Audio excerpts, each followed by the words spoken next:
Moje leiwalle Guten. Mein Num as Jerome Lulling, an lo leiere ma e bësse Letzebäuerch. An haut enfere ma op e puer Froen. Reet zu dat Foto, a links stehen Froen.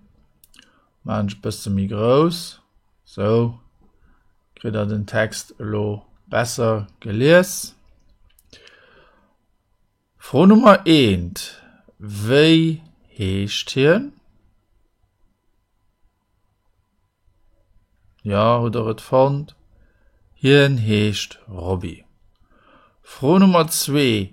Wat mëscht hier Moies? Moies wäscht hier sing Zähn. Froh Nummer 3. Wat für ein Hobby huet hien?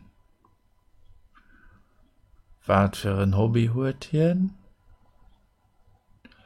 Hier spielt ger Fußball. Froh Nummer 4.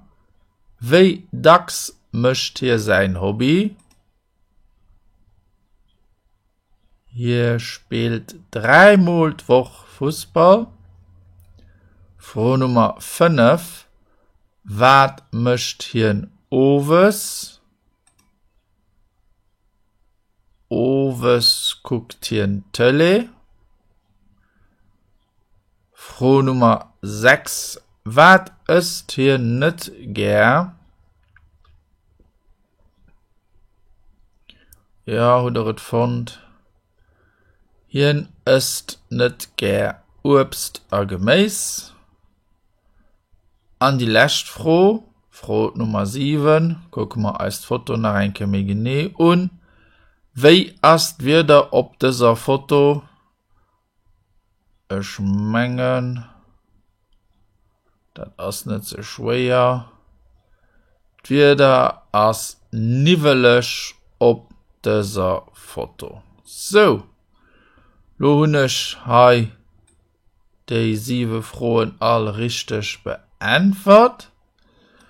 Da gucken wir also mal an, ob das auch alles stimmt.